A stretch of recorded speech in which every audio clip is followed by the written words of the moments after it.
Okay, well, we're here with Kevin Robinson, winemaker from Brassfield Estate Winery, and we're here in the High Valley appellation in Lake County, and Kevin's going to give us a little bit of why High Valley, why Lake County, and what's going on here at Brassfield. Kevin. Well, I'm going to do my best shot here. Okay. So we are standing in the beautiful High Valley appellation, or AVA, American Viticultural Area as it's known, established in 2005. We learned early on that this beautiful valley here that we're looking at encompasses some really unique properties, and you know, you're either unique or you're not, and we certainly are here. From the temperatures and the cooling that we see in evenings, the diurnal swings of temperature from 90 average temperatures in the summer to the 40s and 50s at nighttime, we get these beautiful conditions for world-class quality fruit. A lot of this is the geology that formed this valley. The geological properties of the county itself are very volcanic, and so here too we see the same thing. Behind me here is the little Round Mountain volcano. It's a cinder cone that formed here some 10-20,000 years ago. Its lava flows dammed up the watershed here, and backward behind it here filled up with a giant lake. And then over the countless millennia, the erosion from these hills, which is all what the soils here that these vineyards grow upon, is all parent material from these volcanic and Franciscan shales that allow beautiful drainage for just the best kind of fruit you could ask for.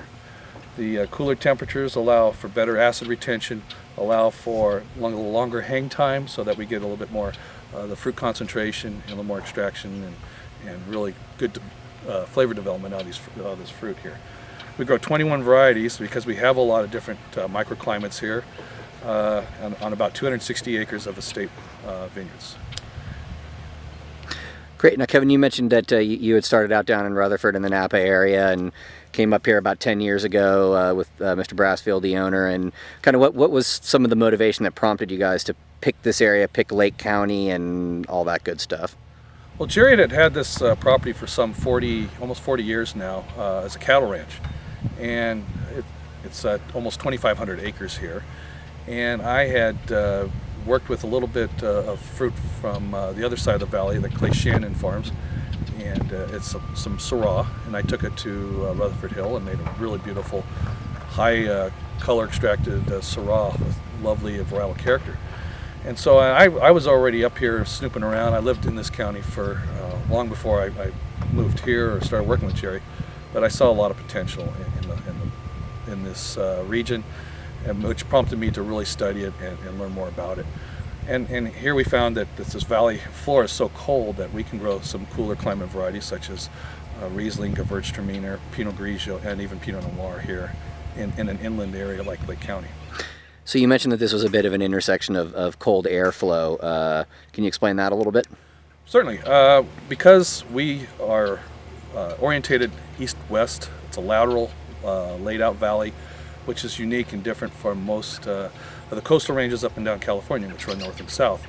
We sit proximity to the lake right off its shore, and between Mount Konocti and the High Valley Ridge here, we see this onshore airflow every afternoon. We get these winds coming through the saddles that have been cooled across the lake, and they settle here in this totally enclosed valley. There's no outlet here except for a small little creek at the other end, and so it can go nowhere but pool and settle at the bottom.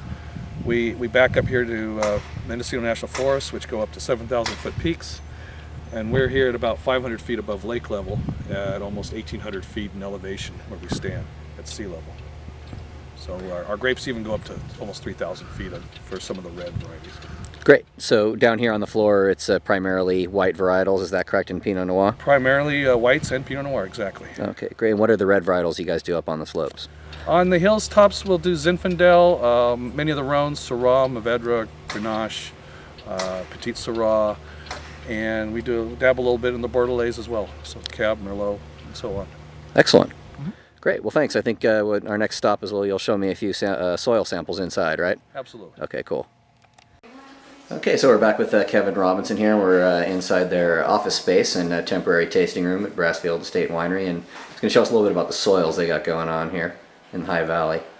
three major types here. Mostly on the valley floor we have our sandy loam, alluvial type soils coming off these hills that you can see are mostly sandy and loamy. Not much, if any, clay to speak of in these type of soils. On the hillsides here, more Franciscan and shales, broken shale that you see here, with a little dusting of volcanics from the Mount Konocti eruptions over the countless millions of years of activity that it had. Then you've got over on our east side, around our little cinder cone called Round Mountain, we have the very distinctive red soils and more of the crushed sand, volcanic sand that you see from our volcanic ridge vineyard. A lot of very well drained. In fact, our grapes are practically grown hydroponically. As we water them, we have to almost re-water them to drain so quickly. Pretty much the same throughout here, just increasing degrees of drainability on all these soils. So it's a winemaker's dream and viticulturist to have those kind of opportunities to grow these kind of grapes here. Very good. So High Valley provides a lot of opportunity, a lot of different varietals, different soil types, great climate condition. To grow some of the best grapes in the world. And having worked in all four North Coast counties, I find that this one is the most promising for me so far. Excellent. Thanks a lot, Kevin. I appreciate it. Thank you.